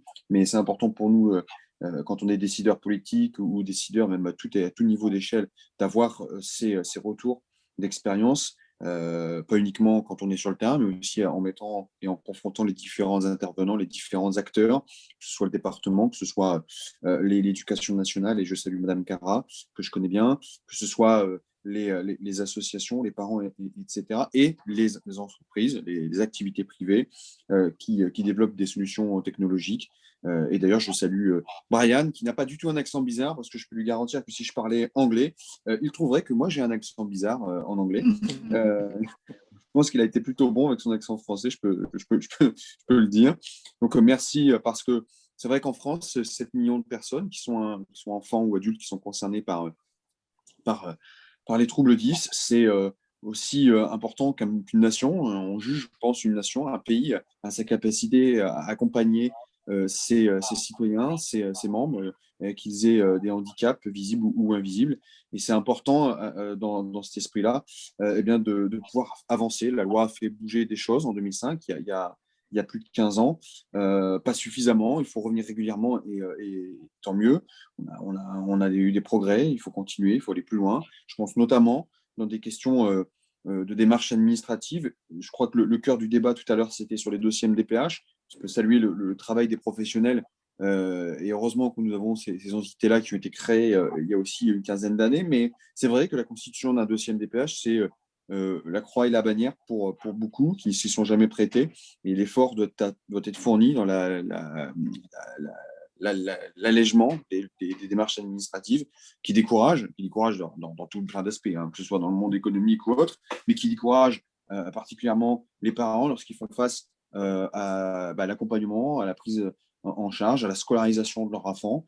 Et donc là aussi, je pense qu'il faut pouvoir alléger les démarches. Alors j'ai noté quelques remarques, je ne sais pas si ce sont des propositions, mais quelques points dans les différents échanges. D'abord, c'est d'avoir une meilleure coopération entre les personnels médicaux et pédagogiques. C'est sans doute la question de la formation à l'école. Alors moi, je pense que l'école ne peut pas tout, hein, faut être clair, mais il faut aussi donner les moyens aux enseignants de pouvoir bien faire leur métier, avec un beau métier. Et donc, il faut que là aussi, il y ait l'éducation nationale dans son ensemble puisse avoir les moyens de former les enseignants à la compréhension des différents handicaps, et pas uniquement les 10. Moi, je travaille beaucoup sur l'autisme. À l'Assemblée, je participe à un groupe d'études sur l'autisme, et donc je pense y compris sur l'autisme, mais pas uniquement, voilà, sur l'ensemble des handicaps. Il faut qu'il y ait une vraie formation autour des parents. Je crois aussi qu'il y a un métier qu'il faut, autour des enseignants, pardon, je crois aussi qu'il y a un métier qu'il faut sacraliser. Il y a eu une évolution, et pas suffisante, je pense. C'est d'en faire un vrai métier, c'est celui d'AESH.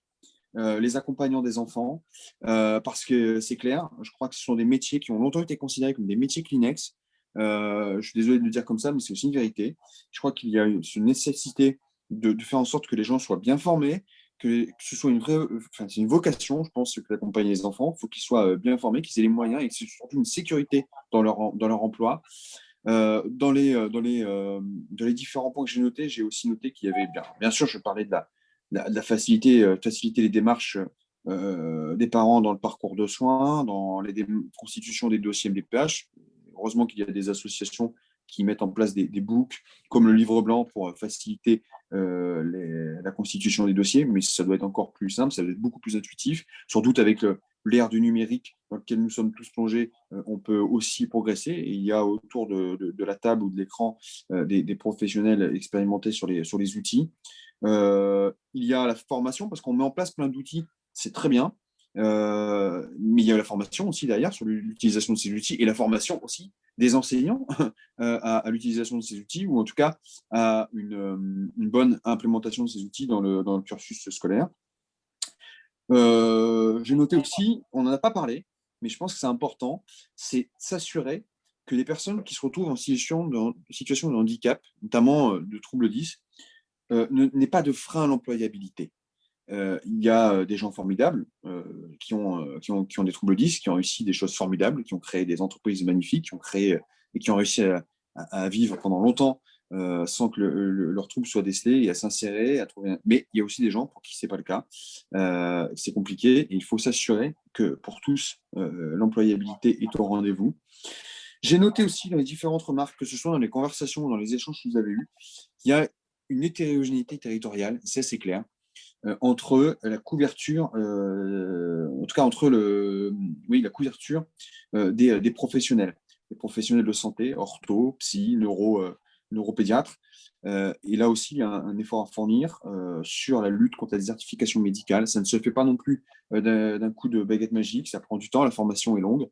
Il faut s'assurer qu'il y ait une meilleure péréquation à l'échelle territoriale dans ces métiers pour éviter qu'on se retrouve avec des territoires. J'entendais tout à l'heure le témoignage d'une dame. J'ai lu aussi quelqu'un qui me disait qu'il avait mis 2 ans avant d'avoir un rendez-vous. C'est pas normal dans un pays comme le nôtre d'avoir autant de temps à avoir un rendez-vous pour son enfant. Et parce que derrière, c'est l'enchaînement de beaucoup d'échecs. Donc, je crois que ça fait partie des enjeux qu'on doit savoir relever. Voilà, moi, mon rôle, c'est de relayer aussi ces messages-là en tant que parlementaire, d'être au rendez-vous. Donc, voilà. Merci en tout cas pour cet échange qui était extrêmement intéressant. Merci Julien, on compte sur toi. Je sais que tu as déjà porté la parole des 10 de l'Aisne à l'Assemblée et on t'en remercie énormément. Merci beaucoup. Sébastien, je te laisse donner le mot de clôture de la part de Dizaine. Eh bien, je tiens à remercier vraiment tout le monde. Je crois qu'on était nombreux. Combien étions-nous ce soir, Nina? Plus de 500, je crois. Hein, c'est ça. Ouais. Donc, bravo à tous. Le combat continue. Il ne faut pas baisser les bras. Malgré, je regarde, c'est vrai, il y a des choses un peu… je comprends la souffrance des familles, mais surtout ne pas baisser les bras. Si vous avez un souci, surtout, contactez la FF10, vraiment, vous verrez, elle vous orientera, elle vous guidera et vous accompagnera dans ce parcours. Voilà, ne restez pas seul, isolé. Voilà, et il faut bien comprendre beaucoup de choses. Il y a voilà, le mode de fonctionnement. C'est pour ça, j'espère que vraiment le livre blanc d'accompagnement NDPH vous sera utile. Donc, je vous laisse le consulter, de vous l'approprier, et puis on en reparlera d'ici quelques temps. N'hésitez pas à nous envoyer aussi également vos commentaires. Voilà. Nous avons créé également aussi sur l'association d'Isen une adresse mail voilà, que vous pouvez retrouver sur notre page Facebook. Donc, c'est toutsunis pour les 1002@disen.fr. Et qui permet aussi de faire remonter beaucoup d'informations. Voilà. Et vous aurez une expertise vraiment spécifique pour la situation de votre enfant. Voilà. Donc, je vous remercie énormément et je vous dis à très, très vite. Et sachez une chose, c'est que maintenant, vous ne serez plus seul. Tout le monde est là. Merci Sébastien. Moi, pour ma part, je suis vraiment émue d'être ici avec vous aujourd'hui. Vraiment, ça me touche en fait, voir à quel point autant de professionnels et de personnes dédient leur vie à ce combat. Je sais que pour ma part et celle de François, c'est vraiment ce qu'on essaie de faire. Et je suis touchée de voir que nous avons des députés, des parents comme Sébastien qui fait des associations et qui se battent tous les jours. Madame Marie-Christine Philibert qui, au-delà d'être parent, est tellement engagée auprès de plusieurs associations. Madame Nathalie Gros avec la FF10 qui a fait déjà tellement de choses pour les 10 en France. Donc, tout ça, ça me donne beaucoup d'espoir. Ça me permet de dire en fait qu'aujourd'hui, on est dans une courbe de progression et je suis convaincue que d'ici quelques années, on va regarder en arrière et on va de plus en plus entendre parler de 10. On va de plus en plus voir des diagnostics, des prises en charge, des outils, des solutions qui vont exploser. Et en fait, je vois de l'autre côté, je pense à tous les parents qui ont participé, qui ont commenté, qui ont montré leurs difficultés.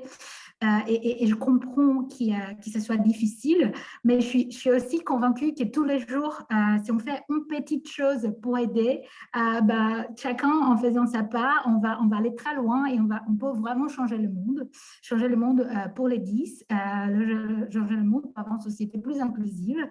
En tout cas, c'est vraiment ce qui nous motive du côté Cantu et toute l'équipe Cantu. D'ailleurs, je les remercie. Ils étaient dans toute l'organisation d'ailleurs depuis plusieurs mois, en fait, sur ce webinaire. Je m'excuse de tous les problèmes techniques. C'est un peu honteux parce qu'en tant qu'informaticien et éditeur de logiciel, on devrait maîtriser l'informatique, mais ça vous montre aussi la complexité qu'il y a derrière. Chaque logiciel, il a ses particularités, et Zoom, l'outil qu'on a choisi, ce n'est pas la plus facile, mais en tout cas, je m'excuse pour cela. J'espère quand même que vous avez pu retirer l'information, ça a été utile, surtout pour vous. Je mets un petit rappel au sujet du guide gratuit. C'est un document qui fait 40 pages, qui a été lu et approuvé par la MDPH. Donc, on ne dit pas que de bêtises, au contraire. C'est le fruit du travail de Sébastien avec son association Dizaine au quotidien avec les familles. Donc, c'est un guide qui vient vraiment vous présenter en fait comment maximiser vos chances pour que votre dossier soit traité rapidement et dans les meilleurs délais. Voilà. Donc, merci à tous. Je suis vraiment ravie d'avoir passé cette soirée avec vous. En tout cas, nous restons en contact. Voilà nos coordonnées. Vous avez mon numéro de téléphone. N'hésitez pas à m'appeler. Je serai ravie d'échanger avec vous. Un grand merci. Je vous souhaite une très bonne soirée. Merci. Merci à tous. Au revoir. Merci. Bonsoir, merci. Merci. Bonsoir, merci. Bonsoir, merci.